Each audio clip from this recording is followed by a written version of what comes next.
ওগো আল্লাহর নবী,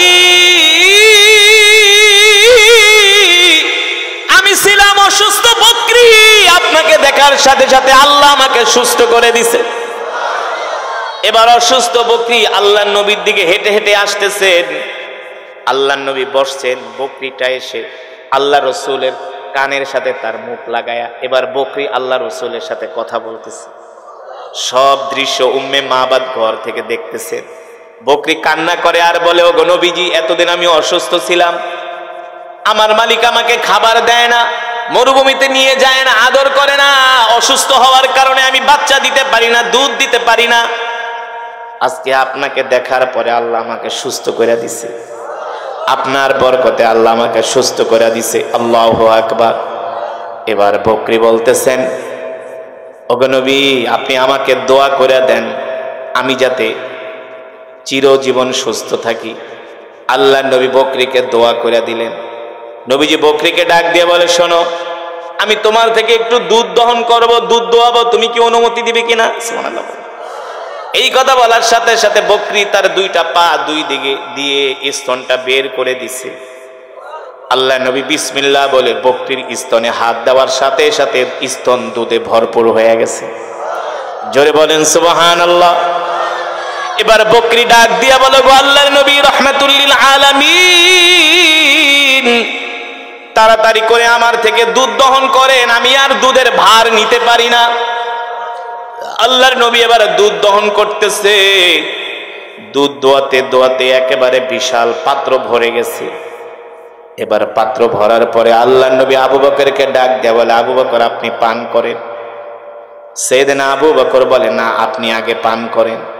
আল্লাহর নবী বলে, না, আপনি আগে পান করেন। ওই বাগানের মালিক ছিলেন উতবা। দূর থেকে আল্লাহর নবীকে তাকায় তাকায় উতবা দেখতেছে।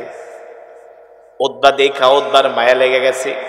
হায়রে, মোহাম্মদ তো আমাদের ভাতিজা, আমাদের মক্কার মানুষ, মোহাম্মদের মতো এত ভালো মানুষ মক্কায় একজনও নাই। এই ভালো মানুষটাকে তায়েফের মানুষগুলো এমন ভাবে পাথর মারলো, আমরাও তো কোনোদিন মোহাম্মদের গায়ে হাত দেই নাই, কারণ মোহাম্মদ তার চরিত্র ফুলের চেয়েও পবিত্র, ঠিক কিনা বলেন? মোহাম্মদ কোনো মানুষকে কষ্ট দেয় না, মানুষের উপকার করে, মানুষের সেবা করে, মানুষের খেদমত করে, মানুষকে ভালোবাসে। মোহাম্মদ এমন একজন যুবক যে কিনা মানুষের বোঝা নিজের মাথায় বহন করে দেয়। এই মোহাম্মদকে তায়েফের মানুষরা এভাবে পাথর মারল। আল্লাহর নবী এই অবস্থা দেখে উতবার মায়া লেগে গেল। উতবা তার গোলাম মালিকে ডাক দিল, হে মালি, এদিকে আয়, ওই যে যুবকটা বসে আছে ওই যুবককে নিয়ে কিছু আঙ্গুর দিয়ে আয়। উতবার গোলাম মালি যখন এক পেয়ালা আঙ্গুর নিয়ে আল্লাহ রসুলের কাছে আসলেন, আল্লাহর নবী 3 দিন পর্যন্ত কিছু খান না। 3 দিন পর্যন্ত আল্লাহর নবী কিছু খায় নাই। প্রচন্ড ক্লান্ত, পরিশ্রান্ত, পিপাসার্ত, ক্ষুধার্ত আল্লাহ রসুল একটা আঙ্গুর আল্লাহর নবী হাতে নিয়ে বিসমিল্লাহ বলে মুখে দিলেন। বিসমিল্লাহ বলার সাথে সাথে উতবার গোলাম মালি বলতেছে, মিন আইনা জিতা, কোত্থেকে আসছেন আপনি? আল্লাহ রসুল বলতেছেন, জিনা মিনাল মক্কা, আমি মক্কা থেকে আসছি। এবার মালি বলে, সত্যি করে বলেন আপনার নাম কি? আল্লাহর নবী বলে, আমার নাম হলো মুহাম্মদ ইবনে আব্দুল্লাহ। আল্লাহর নবী বলে, তুমি আমার নাম জিজ্ঞেস করলা, তোমার নাম কি? বলে, আমার নাম মালি। তোমার বাড়ি কোথায়? বলে, আমার বাড়ি হলো নিনাওয়া শহরে। তোমার বাড়ি যদি নিনাওয়া শহরে হয়, সেখানে তো আমার একজন ভাই আছে। বলে, আপনার ভাইয়ের নাম কি? বলে, আমার ভাইয়ের নাম হলো ইউনুস বাত্তা আলাইহিস সালাম। সুবহানাল্লাহ বলেন। ওই গোলাম ডাক দিয়া বলল, আপনি ইউনুসকে কিভাবে চিনেন? ইউনুস আলাইহিস সালাম, সে তো আল্লাহর নবী, সে তো আল্লাহর পয়গম্বর। আল্লাহর নবী বলে, ইউনুস আলাইহিস সালামও নবী, আমিও নবী। জোরে বলেন সুবহানাল্লাহ। এই কথা বলার পরে উতবার গোলাম আল্লাহর নবীর দিকে তাকায় বলে, তাহলে আপনি কি শেষ জামানার পয়গম্বর? বলে, আমি হলাম শেষ জামানার নবী, আমার পরে আর কোন নবী আসবে না। আল্লাহু আকবার। এই কথা শোনার পরে উতবার গোলাম মালি আল্লাহ রসুলের কপাল মোবারক একটা চুমু দিলেন। আর হাত দুইখানা বাড়ায় দিয়া বললেন, ওগো আল্লাহর নবী, আমি শুনেছি শেষ জামানায় একজন নবীর আবির্ভাব ঘটবে, যার নাম হবে মুহাম্মদ ইবনে আব্দুল্লাহ। তিনি মক্কা থেকে কালেমার দাওয়াত দেওয়ার জন্য তায়েফে আসবে, আর আমি আপনাকে পাওয়ার জন্যই আঙ্গুরের বাগানে গোলামি করতেছি। আপনি আর দেরি করবেন না, এখনই আমাকে কালেমা পড়ায় মুসলমান বানায় দেন। জোরে বলেন সুবহানাল্লাহ। উতবার গোলাম মালিকে কালেমা পড়ে মুসলমান বানিয়ে দেওয়া হলো। উতবার গোলাম মুসলমান হয়ে গেছে। এবার উতবা ডাক দিছে, এই এদিকে, ওই যুবকের সাথে এত কথা কি বলস? বললে আপনার সমস্যা কি? ওই যুবক হলো একটা পাগল, নাউজুবিল্লাহ। ওই যুবক হলো একটা জাদুকর, মানুষকে দেখলেই মুহূর্তের মধ্যে জাদু করে ফেলে, তোকেও জাদু করবে। উতবার গোলাম বলে, একটু আগে না আপনি বললেন সে ভালো মানুষ, এখন আবার পাগল বলতেছেন, কারণ কি? পাগল বলার কারণ হলো, যদি উতবার গোলাম কালেমা পড়ে মুসলমান হয়ে যায় তাহলে সবকিছু ফাঁস হয়ে যাবে, ঠিক কিনা বলেন? উতবার গোলাম ডাক দিয়া বলে, মনিব, আপনি যাকে পাগল বলতেছেন আসলে সে পাগল না, আপনি হলেন পাগল, আপনি হলেন মিথ্যাবাদী, আর সে হলো আল্লাহর নবী। জোরে বলেন সুবহানাল্লাহ। সে হলেন আল্লাহর নবী, কোনো সন্দেহ নাই। আল্লাহু আকবার। এবার আল্লাহর নবী উতবার গোলাম মালিকে কালেমা পড়ায় মুসলমান বানায় দিলেন। আল্লাহর নবী রাহমাতুল লিল আলামিন আবার তিনি তায়েফ থেকে মক্কায় চলে আসলেন। মক্কার কিছু নেতারা আল্লাহ রসুলকে আবার মক্কায় নিয়ে গেলেন। আল্লাহ নবী সেখানে কালেমার দাওয়াত দেন। আবার মক্কার কাফেরেরা আল্লাহ রসুলের উপরে অত্যাচার করেন, জুলুম করেন, নির্যাতন করেন। এতটাই জুলুমের মাত্রা, নির্যাতনের মাত্রা বাড়িয়ে দেওয়া হয়েছে, এতটাই জুলুমের মাত্রা আল্লাহ রসুলের উপরে বাড়িয়ে দেওয়া হয়েছে। আল্লাহ তাআলা ডাক দিয়া বললেন, হাবিব, এই মক্কায় থাকা আপনার জন্য এখন আর নিরাপদ না। আপনি মক্কা থেকে হিজরত করে মদিনায় চলে যাবেন, যে কোনো সময় নির্দেশ আসতে পারে। আল্লাহু আকবার। আল্লাহ নবী হযরত আবু বকরকে বললেন, আবু বকর রেডি থাকবেন, যে কোনো সময় হিজরতের ডাক আসতে পারে। সাইয়েদনা আবু বকর রেডি থাকলেন, হিজরতের ডাক চলে আসলো। সাইয়েদনা আবু বকর সহ আল্লাহ নবীকে নিয়ে মক্কা থেকে মদিনায় হিজরত শুরু করে দিলেন। সাইয়েদনা আবু বকর বলেন, মক্কা থেকে মদিনার দূরত্ব হলো 550 কিলোমিটার। এটা তো এখনকার রাস্তা, কিন্তু 1450 বছর আগে 550 হবে না, 1500 কিলোমিটার হবে। কারণ ওই সময় কোনো আধুনিক রাস্তাঘাট ছিল না। ছিল ওই সময় কোনো আধুনিক রাস্তাঘাট ছিল না, ওই সময় কোনো প্লেন ছিল না, কোনো দামি গাড়ি ছিল না, ট্রেন ছিল না, প্রাইভেট কার ছিল না, বাস ছিল না, ঠিক কিনা বলেন? উটের পিঠে চড়ে, ঘোড়ার পিঠে চড়ে, পায়ে হেঁটে মক্কা থেকে আল্লাহ রসুল মদিনার দিকে হিজরত শুরু করে দিলেন। সাইয়েদনা আবু বকর বলে, আল্লাহর নবীকে আমি সাথে নিয়ে যাচ্ছি। আল্লাহর নবী অসুস্থ হয়ে গেছেন, টায়ার্ড হয়ে গেছেন। আমি আল্লাহর নবীকে রাহমাতুল লিল আলামিনকে দেখলাম প্রচন্ড রৌদ্রের মধ্যে, একে তো সূর্যের তাপ, আর একে তো মরুভূমির উত্তপ্ত বালুগুলো গরম হয়ে গেছে, পাথরগুলো গরম হয়ে গেছে। আল্লাহর নবী যখন উত্তপ্ত পাথরের উপরে পাড়া দেয়, সাথে সাথে আল্লাহর নবীর বরকতে পাথর তুলার মতো নরম হয়ে যায়। শক্ত পাথর, গরম পাথর তুলার মতো নরম শীতল হয়ে যায়। আল্লাহর নবী ডাক দিয়া বলে, পাথর নরম হয়ে যাও। কারণ কি? কারণ কি? পাথরগুলো বলে, কেন নরম হব না? আপনি কি মনে করছেন আমরা আপনাকে চিনি নাই? আপনি শুধু মানুষের নবী না, আপনি আমাদেরও নবী। শুধু পাথর নরম হয় না, আল্লাহ নবীকে দেখা পাথরগুলো সালাম দেয়, গাছগুলো আল্লাহ নবীকে সালাম দেয়। মরুভূমির প্রত্যেকটা বৃক্ষরাজি আল্লাহ নবীকে দেখা চিনতে পারে। আকাশের মেঘমালা আল্লাহ নবীকে ছায়া দেয়। সুবহানাল্লাহ বলে। আমার নবী বরকতের নবী, দয়ার নবী, মায়ার নবী, রাহমাতুল লিল আলামিন, যাকে দেখে আকাশের মেঘমালা পর্যন্ত ছায়া দেয়, যার আঙ্গুলের ইশারায় আকাশের চাঁদ দ্বিখণ্ডিত হয়ে যায়, ঠিক কিনা বলেন?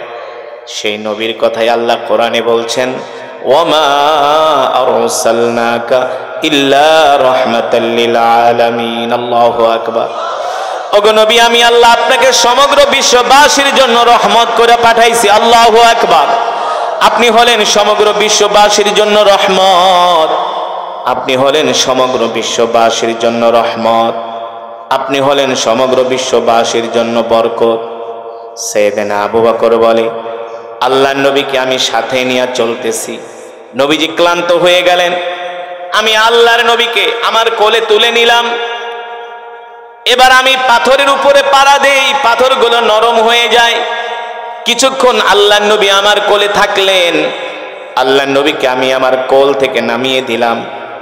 এবার আমি এক পাথরে পাড়া দিই, পাথর আর আগের মতো নরম হয় না।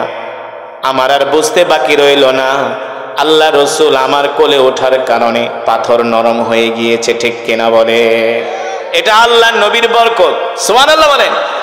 সেই নবীর উম্মত আমরা না, যেই নবীকে গাছ চিনেছে, যেই নবীকে বনের পশু পর্যন্ত চিনেছে। ঠিক কিনা বলেন? শুধু এখানেই শেষ নয় রে বাবা। সাইয়েদনা আবু বকর বলে, আল্লাহর নবী সফর করতে করতে ক্লান্ত হয়ে গেছে। আল্লাহর নবীর প্রচন্ড ক্ষুধা লেগেছে। নবীজি ডাক দিয়া বলে, আবু বকর, আপনার কাছে কোনো খাবার দাবার আছে কিনা? সাইয়েদনা আবু বকর বলে, ওগো আল্লাহর নবী, খাবার দাবার যা এনেছিলাম সব শেষ হয়ে গেছে, কোনো পানি আছে কিনা? সাইয়েদনা আবু বকর বলে, ওগো আল্লাহর নবী, পানি ঠানি যা এনেছিলাম সব শেষ হয়ে গেছে। সাইয়েদনা আবু বকর বলেন, আল্লাহর নবী আমার কাছে খাবার চেয়েছেন, নবীজিকে খাবার দিতে পারবো না, এর চাইতে কষ্টের কিছু হতে পারে না? পারে? আল্লাহ রসুলের পিপাসা লেগেছে। সাইয়েদনা আবু বকর বলে, আল্লাহর নবীকে আমি পানি খেতে দিতে পারবো না, খাবার খেতে দিতে পারবো না, এর চেয়ে আমার কাছে কষ্টের কিছু হতে পারে না। আল্লাহর নবী ডাক দিয়া বলে, আবু বকর, যদি কোনো খাবার না থাকে, পানি না থাকে, দেখেন তো মরুভূমির মধ্যে কোনো ঘর বাড়ি দেখা যায় কিনা। আমি চিন্তা করলাম, বিশাল এই মরুভূমি, কয়েকশো কিলোমিটারের মধ্যে কোনো বাড়িঘর নাই, এইখানে বাড়িঘর কোথায় পাবো?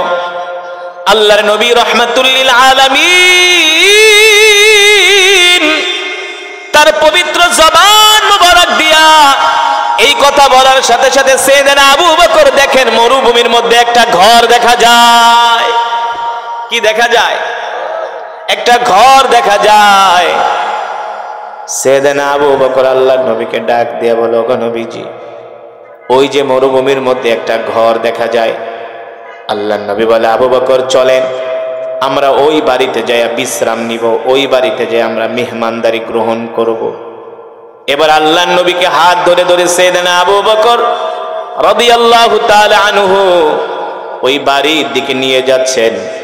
হাঁটতে হাঁটতে যখন বাড়ির সামনে গেলেন, যে দেখেন ঘরের ভিতর থেকে দরজা লাগানো। সাইয়েদনা আবু বকর ঘরের দরজার সামনে যায়া নক করলেন, ইফতাহিল বাব, ইফতাহিল বাব, দরজা খোলো, কে আছো ঘরের ভিতরে? একবার, দুইবার, তিনবার বলার পরে দরজা খোলে না। চতুর্থবার ঘর থেকে একটা মৃদু কণ্ঠে আওয়াজ আসলো, কে গো তোমরা কোত্থেকে আসছো? কি তোমাদের পরিচয়? বলে, আমরা মক্কা থেকে আসছি, মদিনায় যাব। জিনা মিনাল মক্কা ইলাল মদিনা, আমরা দুইজন মুসাফির তোমার বাড়িতে আসছি। শোনো, আমরা দুইজন পথিক, ঘরের দরজাটা খোলো, যদি তোমার ঘরে কোনো খাবার থাকে মুসাফিরদেরকে একটু মেহমানদারি করাও, মুসাফিরদেরকে একটু খাবার দাও। ভিতরে থেকে আওয়াজ আসলো, আনা ফাকিরুন জিদ্দান, নাহনু ফাকিরুন জিদ্দান, আমরা গরিব মানুষ, কোত্থেকে আমরা খাবার পাবো?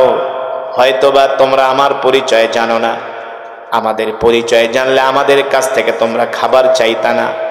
আমার স্বামীর নাম হলো আবু মাবাদ, তিনি বকরি চড়ানোর জন্য মাঠে চলে গেছে। আমার নাম হলো উম্মে মাবাদ, আমাকে ঘরে রেখে গেছে। আমার স্বামী পানির যে মশক সেটা সাথে নিয়ে গেছে, আসার সময় মরুভূমির কূপ থেকে পানি নিয়ে আসবে। আর আমাদের খাবার দাবার হলো, আমরা গাছ থেকে কিছু খেজুর পারি, আর আমরা বকরির দুধ আর কিছু সামান্য খাবার খেয়ে আমরা জীবন কাটাই। আমাদের ঘর বাড়ি দেখেই তো বুঝতেছো আমরা গরিব মানুষ। এবার সাইয়েদনা আবু বকর বলে তাহলে একটু পানি ঠানি দাও, বলে পানিও নাই, খাবারও নাই, পানিও নাই। আল্লাহর নবী বলে আবু বকর ওদের কাছে খাবারও নাই, পানিও নাই, একটা কাজ করেন, উম্মে মাবাদের ঘরের সামনে একটা বকরি বাঁধা। কি বাঁধা? উম্মে মাবাদ থেকে অনুমতি আনেন, ওই বকরি থেকে আমরা দুধ দহন করে দুইজনে পান করি। বুঝলেন না? ওই বকরি থেকে আমরা দুধ দহন করে দুধ দয়া দুইজনে পান করে তৃষ্ণা নিবারণ করি। সাইয়েদনা আবু বকর বললেন, উম্মে মাবাদ যদি কিছু মনে না করেন, আপনার ঘরের সামনে একটা বকরি বাঁধা আছে, অনুমতি দেন, সেখান থেকে আমরা ওই বকরি থেকে একটু দুধ দোয়ায় আমরা দুইজনে পান করি। উম্মে মাবাদ ডাক দিয়া বলে, পথিক আপনি হয়তো বা জানেন না, ঘরের সামনে যেই বকরি বাঁধা, এই বকরিটা হলো একটা অসুস্থ বকরি, হাঁটতে পারে না, চলতে পারে না, প্রতিবন্ধী।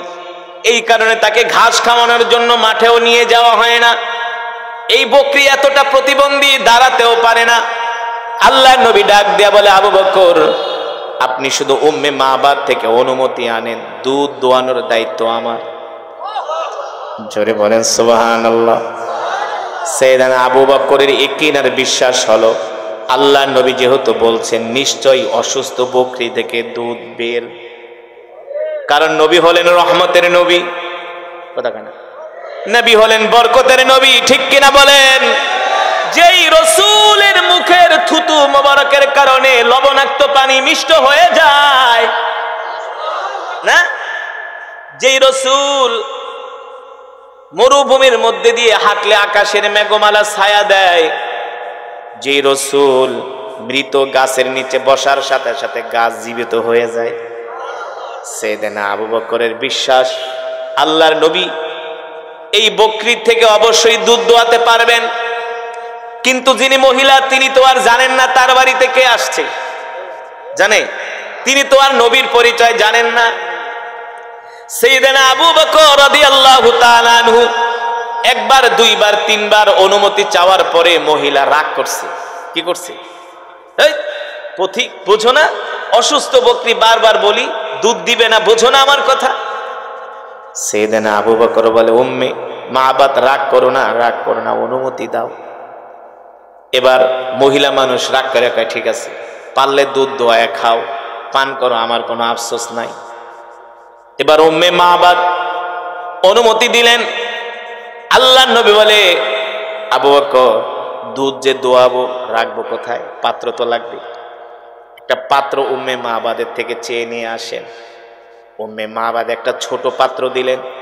আল্লাহ নবী বললেন, আবু বকর ছোট পাত্রে হবে না, বড় পাত্র লাগবে। মহিলা আরো রাগ করছে, কেমনি অসুস্থ বকরি দুধ দেয় না, আবার বড় পাত্র, দেখি কে আসছে, এতবার জ্বালায় ডিস্টার্ব করে। উম্মে মাবাদ বলে, আমি যখন ঘরের দরজা খুললাম আর বাহিরের দিকে তাকাইলাম, আল্লাহি রব্বিল কাবা, রবের কাবার কসম খেয়ে বলি, আমি দেখি আমার বাড়ির উঠানে একজন যুবক দাঁড়ানো। আমি যুবকের চেহারার দিকে তাকাই আর চাঁদের দিকে, চাঁদের কথা মনে করি। আমি বারবার যুবকের চেহারার দিকে তাকাই আর চাঁদের কথা মনে করি। চাঁদ সুন্দর নাকি যুবক সুন্দর? চাঁদ সুন্দর নাকি যুবক সুন্দর? উম্মে মাবাদ বলে, আল্লাহি রব্বিল কাবা, রবের কাবার কসম খায়া বলি, চাঁদের চেয়েও এই যুবক সুন্দর। যুবকের চেহারা দেখার পরে আমি আমার আর দৃষ্টি ফিরাতে পারি না। যতই যুবকের দিকে তাকাই, ততই যুবকের দিকে তাকায় থাকতে মন চায়, ততই যুবকের জন্য মায়া লাগে। সুবহানাল্লাহ বলে। এবার উম্মে মাবাদ ঘর থেকে বড় একটা পাত্র দিলেন। আল্লাহ নবী পাত্রটা হাতে নিয়ে ওই বকরির কাছে গেলেন। বকরির সামনে দাঁড়ানোর সাথে সাথে বকরিটা আল্লাহ নবীকে দেখা অসুস্থ বকরি সুস্থ হয়ে গেছে। আর আস্তে কোন সুবহানাল্লাহ। এবার বকরি আল্লাহ নবীকে সালাম দেয়, আসসালামু আলাইকা ইয়া রাসূলুল্লাহ। আল্লাহ নবী ডাক দিয়া বলে, বকরি সালাম দিলা কারণ কি? বকরি বলে, কেন সালাম দিব না? আপনি কি মনে করছেন আপনাকে আমি চিনি নাই? আপনি শুধু মানুষের নবী না, আপনি আমারও নবী। জোরে বলেন সুবহানাল্লাহ। ওগো আল্লাহর নবী, আমি ছিলাম অসুস্থ বকরি, আপনাকে দেখার সাথে সাথে আল্লাহ আমাকে সুস্থ করে দিছে। এবার অসুস্থ বকরি আল্লাহর নবীর দিকে হেঁটে হেঁটে আসতেছেন। আল্লাহর নবী বসছেন, বকরিটা এসে আল্লাহ রসুলের কানের সাথে তার মুখ লাগায়া এবার বকরি আল্লাহ রসুলের সাথে কথা বলতেছে। সব দৃশ্য উম্মে মাবাদ ঘর থেকে দেখতেছেন। বকরি কান্না করে আর বলে, ওগো নবীজি, এতদিন আমি অসুস্থ ছিলাম, আমার মালিক আমাকে খাবার দেয় না, মরুভূমিতে নিয়ে যায় না, আদর করে না, অসুস্থ হওয়ার কারণে আমি বাচ্চা দিতে পারি না, দুধ দিতে পারি না। আজকে আপনাকে দেখার পরে আল্লাহ আমাকে সুস্থ করে দিছে, আপনার বরকতে আল্লাহ আমাকে সুস্থ করে দিছে। আল্লাহু আকবার। এবার বকরি বলতেছেন, ওগো নবী, আপনি আমাকে দোয়া করে দেন আমি যাতে চিরজীবন সুস্থ থাকি। আল্লাহ নবী বকরিকে দোয়া করে দিলেন। নবীজি বকরিকে ডাক দিয়ে বলে, শোনো, আমি তোমার থেকে একটু দুধ দহন করব, দুধ দোয়াবো, তুমি কি অনুমতি দিবে কিনা? সুবহানাল্লাহ। এই কথা বলার সাথে সাথে বকরি তার দুইটা পা দুই দিকে দিয়ে স্তনটা বের করে দিছে। আল্লাহ নবী বিসমিল্লাহ বলে বকরির স্তনে হাত দেওয়ার সাথে সাথে স্তন দুধে ভরপুর হয়ে গেছে। জোরে বলেন সুবহানাল্লাহ। এবার বকরি ডাক দিয়া বলে, গো আল্লাহর নবী রাহমাতুল লিল আলামিন, তাড়াতাড়ি করে আমার থেকে দুধ দহন করেন, আমি আর দুধের ভার নিতে পারি না। আল্লাহর নবী এবার দুধ দহন করতেছে। দুধ দোয়াতে দোয়াতে একেবারে বিশাল পাত্র ভরে গেছে। এবার পাত্র ভরার পরে আল্লাহর নবী আবু বকরকে ডাক দেয়া বলে, আবু বকর, আপনি পান করেন। সাইয়েদনা আবু বকর বলে, না, আপনি আগে পান করেন। আল্লাহর নবী বলে, না, আপনি আগে পান করেন। সাইয়েদনা আবু বকর বলে, না, আপনি আগে পান করেন। আল্লাহর নবী সাইয়েদনা আবু বকরকে দুধ পান করালেন। এবার আল্লাহর নবী নিজে দুধ পান করলেন। জিজ্ঞেস করলেন, আবু বকর, দেখুন তো দুধের অবস্থা কেমন? সাইয়েদনা আবু বকর বলে, ও আল্লাহর নবী, আপনি তো বরকতের নবী, দুধ যেমন আছে তেমনই ছিল, এক ফোঁটাও কমে নাই। এবার আল্লাহর নবী বলে, যান, দুধের পাত্রটা উম্মে মাবাদকে দিয়ে আসেন। উম্মে মাবাদকে বলবেন এই দুধ যাতে সে পান করে, তার স্বামীও বাড়িতে আসলে যাতে পান করে। এবার এক পাত্র দুধ উম্মে মাবাদকে দিয়া সাইয়েদনা আবু বকর বলে, উম্মে মাবাদ, আমরা আমাদের সফরের উদ্দেশ্যে বের হয়ে গেলাম। আবার তারা মদিনার উদ্দেশ্যে যাত্রা শুরু করলেন। উম্মে মাবাদ বলে, আমি ঘর থেকে লাফ দিয়া বের হলাম, দেখি যুবক মুহাম্মদ তার পুরো শরীরের ঘ্রাণে আমার বাড়িটা পুরো ঘ্রাণ ছড়ায় গেছে। আজকে যুবক মুহাম্মদ আল্লাহর পয়গম্বর আমার বাড়িতে ঢোকার পরে আমার বাড়ির চেহারা পাল্টে গেছে। উম্মে মাবাদ বলে, যুবক মুহাম্মদ মরুভূমির মধ্যে দিয়া হেঁটে যায়, দেখি আকাশের মেঘ যুবক মুহাম্মদের মাথার উপরে ছায়া দেয়। আমি ডাক দিয়া বলে, এ অতিথি, এ মুসাফির, বরকতের মেহমান, তোমরা যেও না, তোমাদের মতো বরকতের মেহমান আমি আজ পর্যন্ত কোনোদিন দেখি নাই। আল্লাহু আকবার। আল্লাহ রসুল সাইয়েদনা আবু বকরকে নিয়ে মদিনার উদ্দেশ্যে বের হয়ে গেলেন। পরন্ত বিকেল হয়ে গেল। উম্মে মাবাদের স্বামী আবু মাবাদ বকরি চড়ায়া যখন বাড়িতে আসলেন, আসার পরে বাড়িতে পা দেওয়ার সাথে সাথে দেখেন আজকে বাড়ির চেহারা অন্যরকম হয়ে গেছে। বাড়ির মধ্যে শুধু ঘেরান আর ঘেরান। আবু মাবাদ ডাক দিয়া বলি, ইয়া জাওজি, ও আমার স্ত্রী, এদিকে আসো। আজকে বাড়ির মধ্যে এত ঘেরান, এই ঘেরান কোত্থেকে আসলো? উম্মে মাবাদ বলে, স্বামী গো, ঘরে ঢোকেন, আপনার সাথে কথা আছে।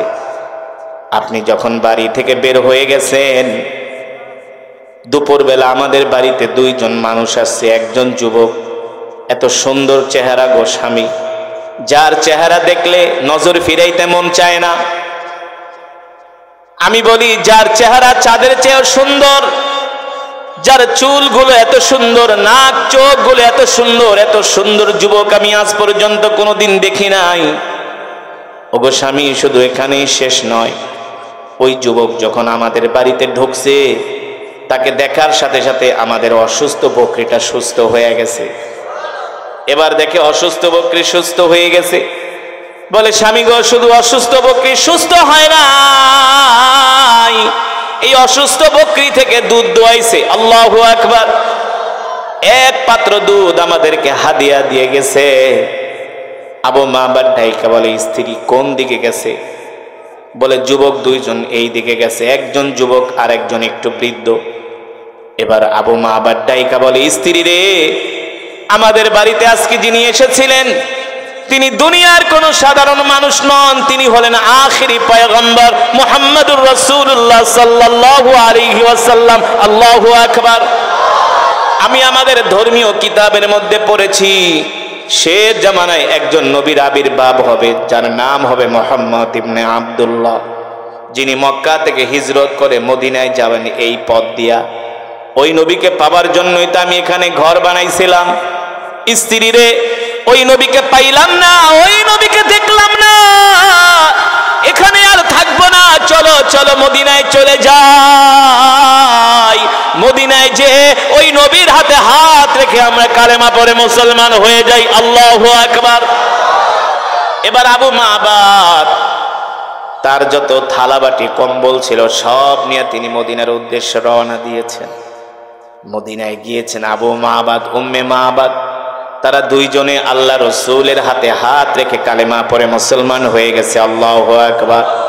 ও মুসলমান যুবক, ও বাবারা, মায়েরা, বোনেরা, আল্লাহর নবী দ্বীনের জন্য কত কষ্ট করেছেন। তায়েফের ময়দানে গিয়েছেন, মক্কা থেকে হিজরত করে মদিনায় গেছেন, আল্লাহর জমিনে আল্লাহর দ্বীন কায়েমের জন্য রক্ত ঝরিয়েছেন, ঘাম ঝরিয়েছেন। এই দ্বীন, এই ইসলাম আল্লাহর নবী আমাদের কাছে আমানত দিয়ে গেছে, ঠিক কিনা বলেন? যেই দিন আল্লাহর নবী আমাদের কাছে আমানত দিয়ে গেছে সেই দিনের হেফাজত আমাদের করতে হবে, ঠিক কিনা বলেন? দেখবেন কিছু কিছু মানুষ বলে আল্লাহর দিন আল্লাহ হেফাজত করবে। আল্লাহর দিন যে আল্লাহ হেফাজত করবে এই কথা কোনো কোরআন হাদিসে নাই। আল্লাহ আল্লাহর দিন হেফাজত করবে না। আল্লাহ যদি আল্লাহর দিন হেফাজত করে তাহলে আল্লাহ আমাদেরকে সৃষ্টি করছে কেন? বিড়ি খাওয়ার জন্য, গাঁজা খাওয়ার জন্য, ইয়াবা খাওয়ার জন্য, সিনেমা দেখার জন্য, ফুটবল খেলা করার জন্য না। আল্লাহ রসুল আল্লাহর দিন হেফাজত করেছেন, সাহাবীরা তাদের রক্ত দিয়ে আল্লাহর দিন হেফাজত করেছেন।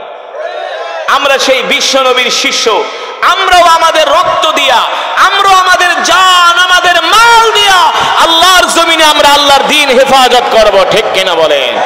কে কে রাজি আছেন? হাত উঠে আল্লাহকে দেখান। লিল্লাহে তাকবীর, লিল্লাহে তাকবীর। আল কোরআনের আলো, আল হাদিসের আলো, তোমার নেতা আমার নেতা বিশ্ব নবী মুস্তাফা।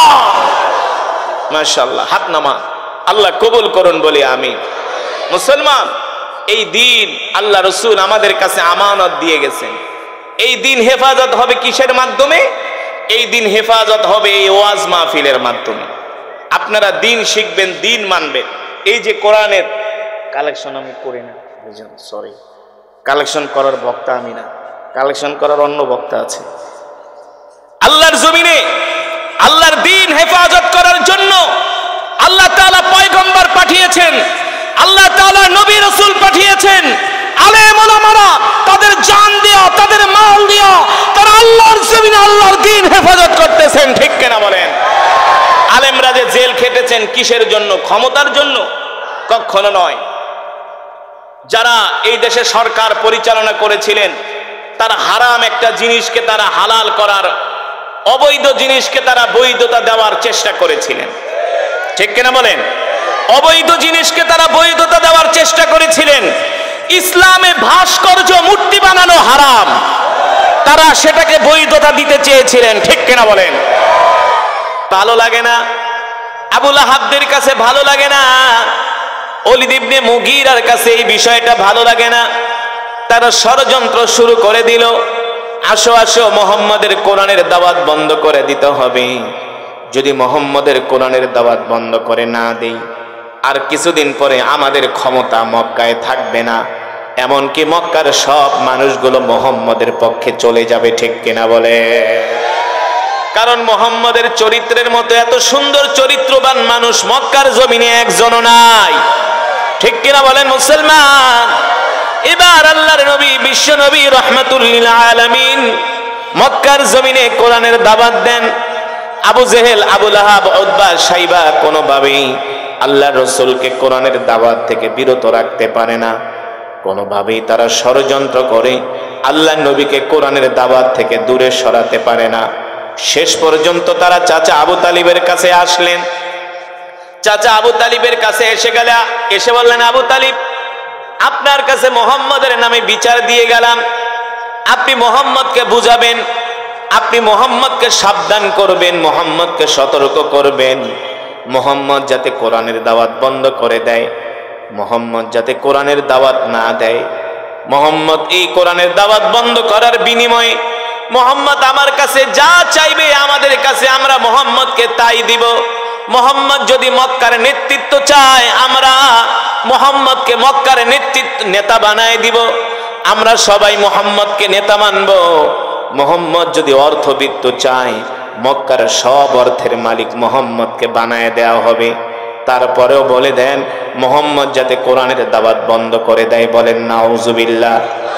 তৃতীয় নম্বরে তারা আর একটা অপশন দিয়ে গেল, এ আবু তালিব, মুহাম্মদকে বলে দিবেন যদি মুহাম্মদ কোরআনের দাওয়াত বন্ধ করে দেয়, এর বিনিময়ে যদি মুহাম্মদ মক্কার সুন্দরী রমণীদেরকে চায়, আমরা মুহাম্মদের ঘরে মক্কার সব সুন্দরী রমণীদেরকে ঢুকাই দিয়াবো। বলেন নাউজুবিল্লাহ। মুহাম্মদের ঘরে মক্কার সব সুন্দরী রমণীরা প্রবেশ করবে, তারপরেও যাতে মুহাম্মদ কোরআনের দাওয়াত বন্ধ করে দেয়। বলেন নাউজুবিল্লাহ। চাচা আবু তালিব বলল, ঠিক আছে আবু জেহেল, যেতে পারো, রাত্রবেলা ভাতিজা বাড়িতে আসুক, আমি ভাতিজার সাথে আলাপ আলোচনা করে তোমাদেরকে জানাবো। যখন আবু জেহেলের দল চলে যায়, আবু লাহাব ছিলেন বদ মেজাজি মানুষ। কি মেজাজি? বদ মেজাজি কিছু নেতা আছে না, হারামজাদা টাইপের আছে না? বদ মেজাজি কিছু নেতা আছে যারা আলেমদেরকে দেখতে পারে না। কথা বলে না? বদ মেজাজি কিছু নেতা আছে যারা কোরআনের কথা শুনতে পারে না। বদ মেজাজি কিছু নেতা আছে কোরআনের কথা শুনলে যাদের শরীরে আগুন জ্বলে। এমন নেতা বাংলাদেশে আছে কি আছে না? জোরে বলেন। ওরা হলো আবু লাহাবদের উত্তরসূরি। আবু লাহাব ছিলেন সবচেয়ে বদ মেজাজি, সবচেয়ে বড় হারামজাদা। বুঝেন না? আবু লাহাব যাওয়ার সময় বলে, আবু তালিব বইলা গেলাম, শেষবারের মতো মুহাম্মদকে সতর্ক করে দিও, যদি মুহাম্মদ কোরআনের দাওয়াত বন্ধ না করে আমরা মুহাম্মদকে জীবনের তরে শেষ করে দিব। বলেন নাউজুবিল্লাহ। এই কথা শোনার পরে চাচা আবু তালিব বলে, আবু লাহাব, তুমি কি আমাকে চেনো না? আমার শরীরে কার রক্ত? আবু লাহাব, আমার সামনে ভাতিজা মুহাম্মদকে এত বড় থ্রেট দাও, এত বড় সাহস তোমাকে কে দিয়েছে? গেট আউট, আমার বাড়ি থেকে বের হয়ে যাও। মুসলমান চাচা আবু তালিব যতদিন পর্যন্ত বেঁচে ছিলেন আল্লাহর নবীকে মক্কার কাফেররা একটা গালি দেওয়ারও সাহস পায় নাই। গালি তো দূরের কথা, আল্লাহর নবীর দিকে চোখ তুলে তাকানোর সাহস পায় নাই। চাচা আবু তালিব ছিলেন আল্লাহ রসুলের জন্য একটা শক্ত খুঁটি। কি ছিলেন? আল্লাহ রসুলের জন্য চাচা আবু তালিব ছিলেন একটা শক্ত খুঁটি। চাচা আবু তালিব ওদেরকে ধমকায়া বাড়ি থেকে বের করে দিলেন। চাচা আবু তালিব ওদেরকে ধমকায়া বাড়ি থেকে বের করে দিলেন। কিন্তু চাচা আবু তালিব জানতেন আবু লাহাব হলো বদ মেজাজি মানুষ। কোন সময় আবার আবু তালিব, কোন সময় আবার আবু লাহাব কোন কাণ্ড ঘটায় বসে। আল্লাহর নবী যখন রাত্রবেলা বাড়িতে আসলেন, আল্লাহর নবী যখন রাত্রবেলা বাড়িতে আসলেন, চাচা আবু তালিব ডাক দিলেন, ভাতিজাই দিকে আসো, আজকে বিকাল বেলা সন্ধ্যার সময় আমার বাড়িতে মক্কার একদল বড় বড় নেতারা আসছে। আল্লাহর নবী বলে, চাচা, মক্কার বড় বড় নেতারা এসে আপনাকে কি বলে গেছে? তারা বইলা গেছে, ভাতিজা, তুমি যাতে কোরআনের দাওয়াত বন্ধ করে দাও। আল্লাহর নবী বলে, আর কি বলছে? বলছে, ভাতিজা, ওরা তোমাকে 3টা প্রস্তাব দিয়ে গেছে। কয়টা প্রস্তাব? ওরা তোমাকে 3টা প্রস্তাব দিয়ে গেছে। 1 নম্বরের প্রস্তাব হলো, যদি তুমি নেতৃত্ব চাও তাহলে তোমাকে মক্কার বড় নেতা বানায় দেওয়া হবে। তোমার কথা মতো আবু জেহেল, আবু লাহাবরা উঠবে আর বসবে। তোমার কথা মতো। এই প্রস্তাব যদি বাংলাদেশের কোন দরবারি মৌলবীদেরকে দিত, দেখতেন ফতুয়া দিয়া জায়েজ করে ফেলতো, ঠিক কিনা বলেন? এই বাংলাদেশে কিছু দরবারি মৌলবী আছে কি আছে না, যারা হালুয়ার লোভে জালিমদেরকে সমর্থন করে, ঠিক কিনা বলেন? যারা একেবারে সরাসরি জান্নাতে পাঠায় দেয় না, ফতোয়া দিয়া দেয়ার, যারা জান্নাতি একেবারে সার্টিফিকেট দিয়া দেয়। আল্লাহ নবী বললেন, চাচা আর কি বলেছে আমাকে? মক্কার নেতা বানায় দিবে। আর কি বলছে?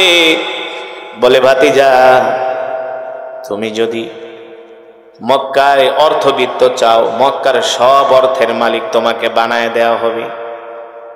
আল্লাহ নবী বললেন, চাচা আর কি বলছে? বলে, ভাতিজা ওরা তোমাকে প্রস্তাব দিয়ে গেছে, যদি সুন্দরী নারীর প্রয়োজন হয়, মক্কার সব সুন্দরী নারী তোমার বাড়িতে এসে ভিড় জমাবে। নাউজুবিল্লাহ বলে। আল্লাহ নবী ডাক দিয়া বলে, চাচা আপনি মক্কার কাফেরদেরকে বলে দিবেন, আমি আল্লাহর পয়গম্বর, আমি আল্লাহর নবী মুহাম্মদ সাল্লাল্লাহু আলাইহি সাল্লাম মক্কার কাফেরদের প্রস্তাবের পরিবর্তে আমি মক্কার কাফেরদেরকে আরেকটা প্রস্তাব দিয়ে গেলাম।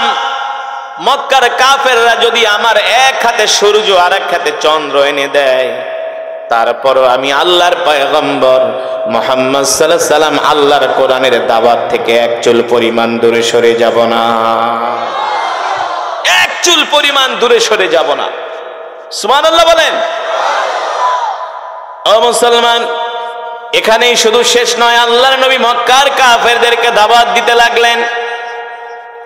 মক্কার কাফেররা কেউ দাওয়াত গ্রহণ করে না। শেষ পর্যন্ত আল্লাহর নবী বুক ভরা আশা নিয়ে চলে গেলেন তায়েফে। কোথায়? তায়েফ। যেই তায়েফে আপনারা হজ করতে গেলে ঘুরতে যান না, সেই তায়েফে চলে গেলেন আল্লাহর নবী কোরআনের দাওয়াত দেওয়ার জন্য। তায়েফে বড় বড় তিনজন লিডার ছিল। এই লিডারদের কাছে আল্লাহর নবী কোরআনের দাওয়াত নিয়ে গেলেন। ওই লিডারদের মধ্যে একজনের নাম ছিল মাসউদ। তিনি বললেন, মুহাম্মদ তুমি আমার কাছে কোরআনের দাওয়াত নিয়ে এসো না।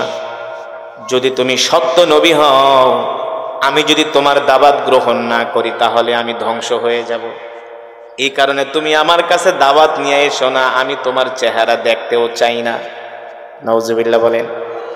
এই জামানায় এই কিসিমের কিছু মানুষ আছে, দেখবেন দাওয়াত ও তাবলীগের ভাইয়েরা দাওয়াত নিয়ে গেলে দেখলেই দৌড় মারে, বাথরুমে যায় পালায়, ঘরের ভিতরে যায় দরজা লাগায়, আলেমদের সামনে আসতে চায় না, ঠিক কিনা বলেন? স্ত্রীকে শিখায় দেয়, হুজুরে যদি আমার কথা জিজ্ঞেস করে বলবা বাড়িতে নাই, ঠিক কিনা বলেন? আর এক শয়তান ছিল, তার নাম হলো হাবিব। আবার মনে করবেন না ওরা মুসলমান, সবগুলো মূর্তি পূজক। তায়েফের আর একজন নেতা, তার নাম হলো হাবিব।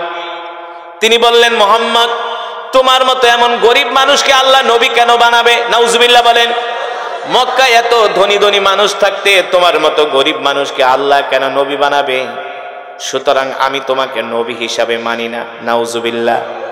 তৃতীয় জন এইভাবে দাওয়াত প্রত্যাখ্যান করলেন। আল্লাহ নবীকে, আল্লাহ নবীর শুধু দাওয়াত তারা প্রত্যাখ্যান করলেন না, আল্লাহ নবীকে তায়েফের যুবকদেরকে লেলিয়ে দিলেন, শিখায় দিলেন, এই যে যুবককে দেখতেছো, এই যুবককে তোমরা পাথর মারো, যে যত বেশি পাথর মারতে পারবা তাকে তত পুরস্কার দেওয়া হবে। জোরে বলেন নাউজুবিল্লাহ।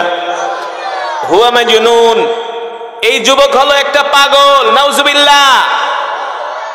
এই যুবক হলো একটা জাদুকর।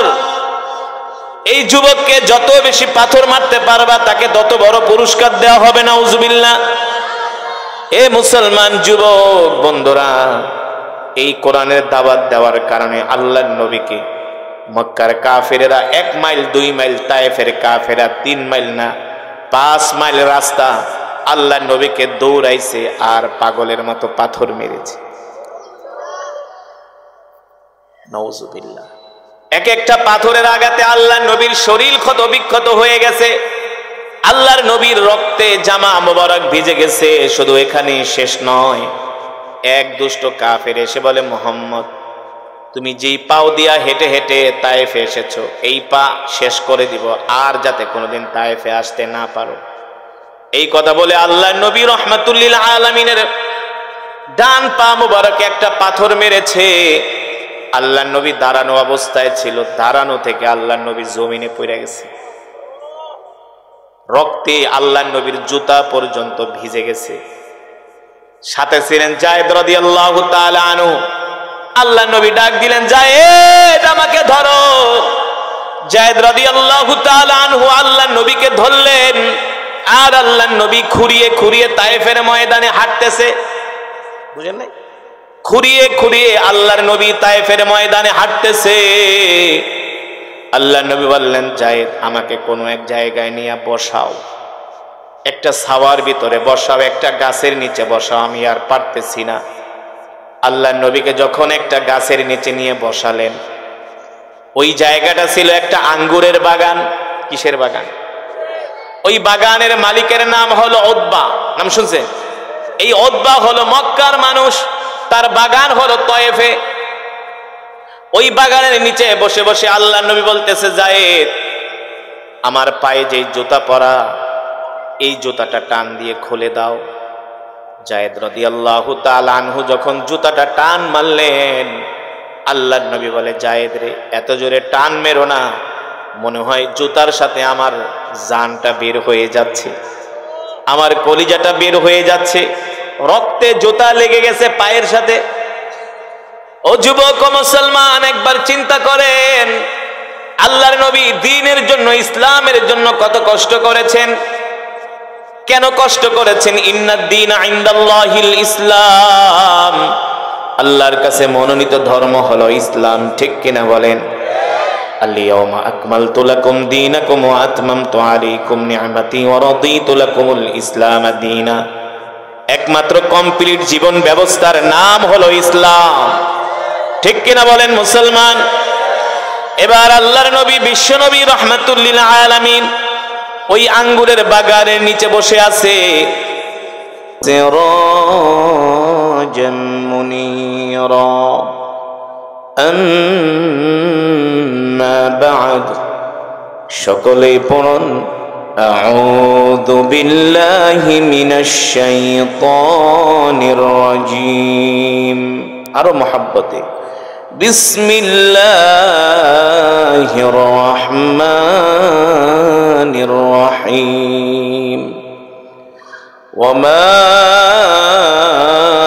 আরসালনাকা ইল্লা রাহমাতাল লিল আলামিন। وقال رسول الله صلى الله تعالى عليه وسلم لا يؤمن أحدكم حتى أكون أحب إليه من والده وولده والناس أجمعين، أو كما قال النبي عليه الصلاة والسلام. فقد قال الله تبارك وتعالى في شان حبيبه ومحبوبه مخبرا وآمرا: إن الله وملائكته يصلون على النبي يا أيها الذين آمنوا صلوا عليه وسلموا تسليما। मोहब्बते प्यारे नबी जी शाने दुरूद पढ़ी, दुरूद इब्राहिम आवाज करे। राजी আছে? आवाज करे अल्लाहुम्मा सल्लि अला मुहम्मद व अला आलि मुहम्मद। পড়ে না কেন?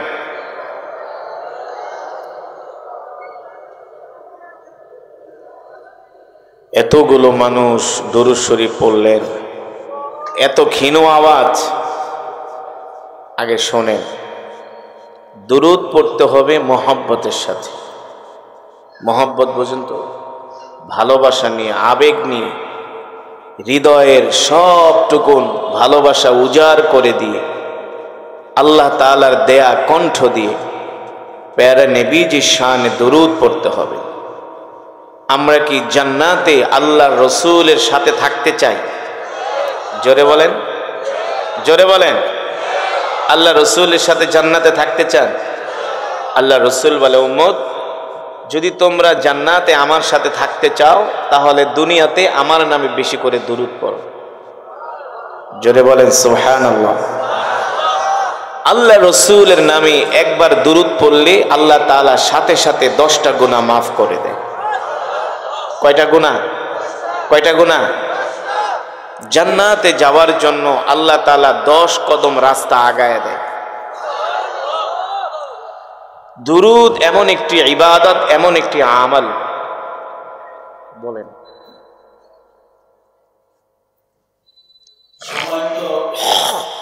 বন্ধুদের উদ্দেশ্যে বলছি, প্যান্ডেলটা যেহেতু ভরে গেছে, বসার সমস্যা হচ্ছে, যাদের শারীরিক সমস্যা নাই তারা উত্তর গেট দিয়ে মসজিদে যেতে পারবে। মসজিদে যদি জায়নামাজ সাথে থেকে নিয়ে যাবে, মসজিদে বসার ব্যবস্থা করা হয়েছে। শুকরিয়া সবাই।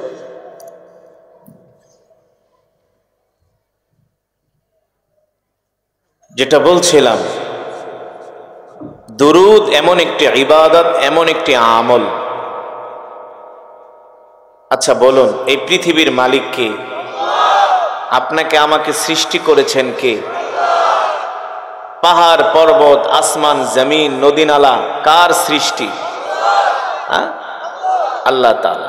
এই পাশের মানুষ বলে না কেন? এদিকের মানুষ চুপ করে আছে। না, অ্যাটেনশন থাকতে হবে, খেয়াল রাখতে হবে, হুঁশ নিয়ে বয়ান শুনতে হবে, ঠিক কিনা বলেন?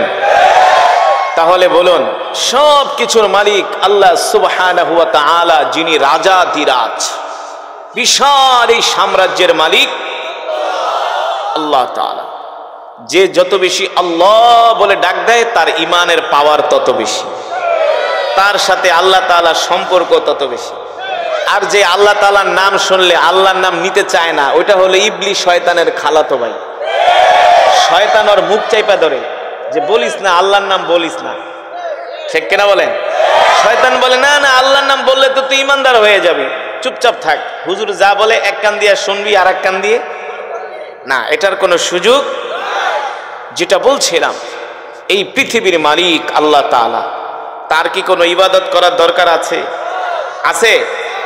কারণ তার ইবাদত করার জন্য তো আল্লাহ তাআলা আমাদেরকে সৃষ্টি করেছে, অসংখ্য অগণিত মাখলুক সৃষ্টি করেছেন, এমনকি আল্লাহ তাআলা ফেরেশতা কুল সৃষ্টি করেছেন, ঠিক কিনা বলেন?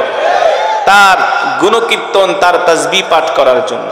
ওয়া ইম মিন শাইইন ইল্লা ইউসাব্বিহু বিহামদিহি ওয়ালাকিন লা তাফকাহুনা তাসবিহাহুম।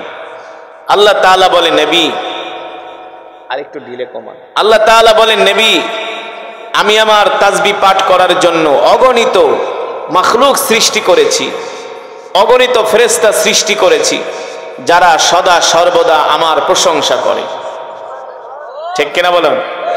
দেখবেন সকালবেলা মৌমাছি, মৌমাছি চিনেন তো, এক জায়গার থেকে আর এক জায়গায় ওরে আর ভন ভন করে, আসলে সে ভন ভন করে না, সে আল্লাহর জিকির করে।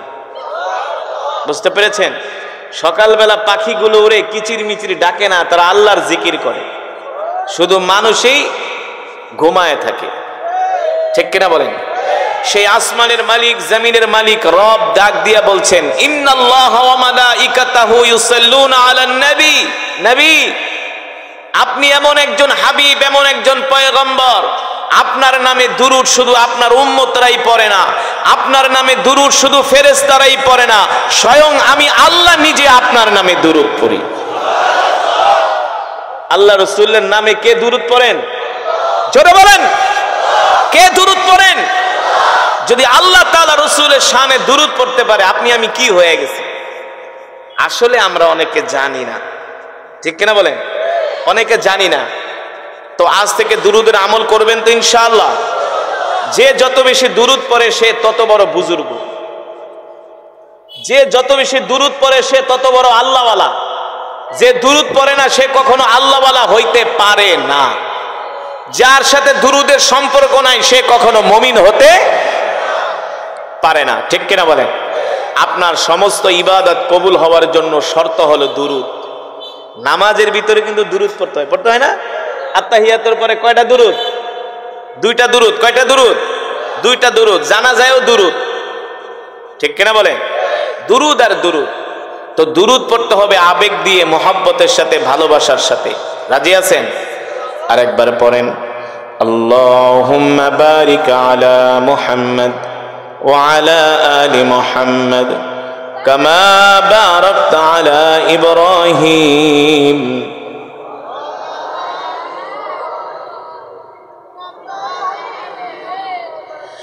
বালাগাল উলা বিকামালিহি কাশাফাদ দুজা বিজামালিহি হাসনাত জামিউ খিসালিহি।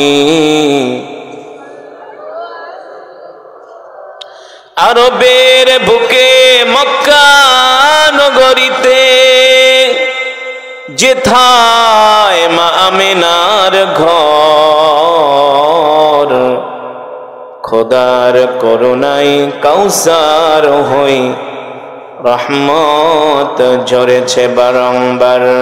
বালাগাল উলা বিকামালিহি কাশাফাদ দুজা বিজামালিহি হাসনাত জামিউ।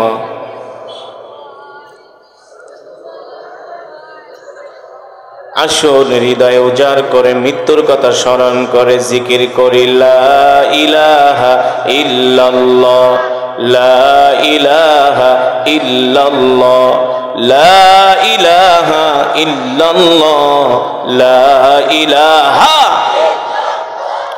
লা ইলাহা ইল্লাল্লাহ, লা ইলাহা ইল্লাল্লাহ, লা ইলাহা ইল্লাল্লাহ, লা ইলাহা ইল্লাল্লাহ, লা ইলাহা।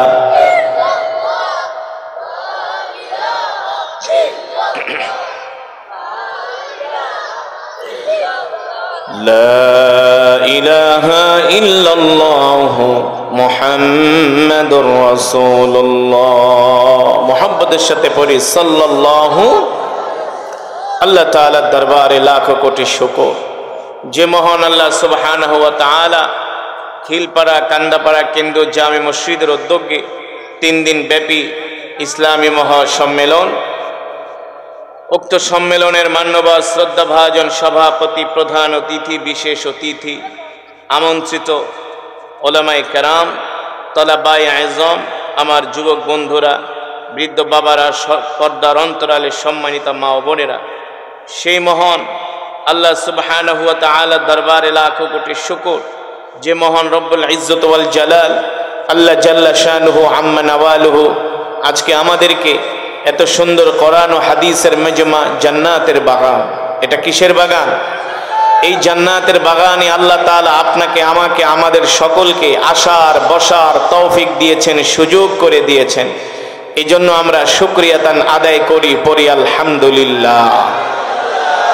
ইমানদার মুসলমান, আমি আপনাদের সামনে দীর্ঘক্ষণ সময় কোরআনুল কারীম থেকে তেলাওয়াত করেছি, শুনেছেন তো? এই কোরআন আল্লাহর জবানের কালাম। এই কোরআন এমন এক কিতাব, আল্লাহ তাআলা যে কোরআনের কথা বলেছেন, ইন্না নাহনু নাযালনা যিকরা ওয়া ইন্না লাহু লাহাফিযুন। নবী, আমি আল্লাহ আপনার উপর কোরআন নাজিল করেছি, আর এই কোরআন হেফাজত করার দায়িত্ব আমি আল্লাহ আমার নিজ হাতে গ্রহণ করেছি। সুবহানাল্লাহ বলেন। এই কোরআন এমন এক কিতাব, আল্লাহ রসুলের উপরে আল্লাহ তাআলা কোরআন নাজিল করলেন, আর বললেন, নবী আপনি এই কোরআন নিয়ে ঘরে বসে থাকবেন না। ইন্না আনজালনা ইলাইকা যিকরা লিতুবাইয়িনা লিন-নাস। এই কোরআন দিয়ে আপনি মানুষদেরকে দাওয়াত দেন, এই কোরআনের কথা আপনি মানুষদের সামনে বলেন, এই কোরআনের দাওয়াত আপনি মক্কার ঘরে ঘরে পৌঁছে দেন, মক্কার মানুষের কানে কানে এই কোরআনের দাওয়াত পৌঁছে দেন, সারা পৃথিবীময় এই কোরআনের দাওয়াত ছড়িয়ে দেন। আল্লাহ রসুল বিশ্বনবী রহমাতুল্লিল আলামিন এই কোরআনের দাওয়াত দেওয়ার কারণে, এই কোরআনের কথা বলার কারণে মক্কার কাফেররা এমন কোনো নির্যাতন নেই, এমন কোনো জুলুম নেই, এমন কোনো অত্যাচার নেই, এমন কোন ষড়যন্ত্র নেই মক্কার কাফেরেরা আমার কলিজার টুকরা রাসূলের বিরুদ্ধে করে নাই। ঠিক কিনা বলুন? এত ষড়যন্ত্র চক্রান্ত করেও মক্কার কাফেরেরা আল্লাহ রাসূলকে আল্লাহর কোরআনের দাওয়াত থেকে এক চুল পরিমাণ দূরে সরাতে পারে না। ঠিক কিনা বলেন? আল্লাহ রাব্বুল আলামিন কোরআনুল কারীমে সে কথাই বলছেন, ইন্না নাহনু নাযালনা যিকরা ওয়া ইন্না লাহু লাহাফিজুন। ও নবী, আমি আল্লাহ আপনার উপর যে কোরআন নাজিল করেছি এই কোরআন হেফাজত করার দায়িত্ব আমি আল্লাহ আমার নিজ হাতে গ্রহণ করেছি। সুবহানাল্লাহ বলেন। নবী, আপনি কোরআন দিয়ে মক্কার মানুষদেরকে দাওয়াত দেন। আপনি যদি এই কোরআনের পক্ষে থাকেন, আমি আল্লাহ যেমন করে কোরআনকে হেফাজত করব আপনাকেও হেফাজত করব। সুবহানাল্লাহ বলেন। ও মুসলমান, আল্লাহর নবী এই কোরআন নিয়ে ঘরে বসে থাকেন নাই। এই কোরআনের দাওয়াত দেওয়ার জন্য আল্লাহর নবী ময়দানে বের হয়ে গেছেন। মক্কার কাফেরেরা আল্লাহ নবীর উপর এমন কোনো নির্যাতন নাই, জুলুম নাই মক্কার কাফেরেরা করে নাই। আল্লাহর নবী মক্কার যুবকদের মাঝে কোরআনের দাওয়াত পৌঁছে দিয়েছেন, মক্কার ঘরে ঘরে কোরআনের দাওয়াত পৌঁছে দিয়েছেন। আল্লাহ নবীর কোরআনের দাওয়াত পেয়ে মক্কার যুবকেরা দিকে দিকে কালেমা পড়ে মুসলমান হয়ে যাচ্ছে। এই হাঁটাহাঁটি করে বসেন, আল্লাহর নামে বসেন ইনশাআল্লাহ। ঠিক কিনা বলেন?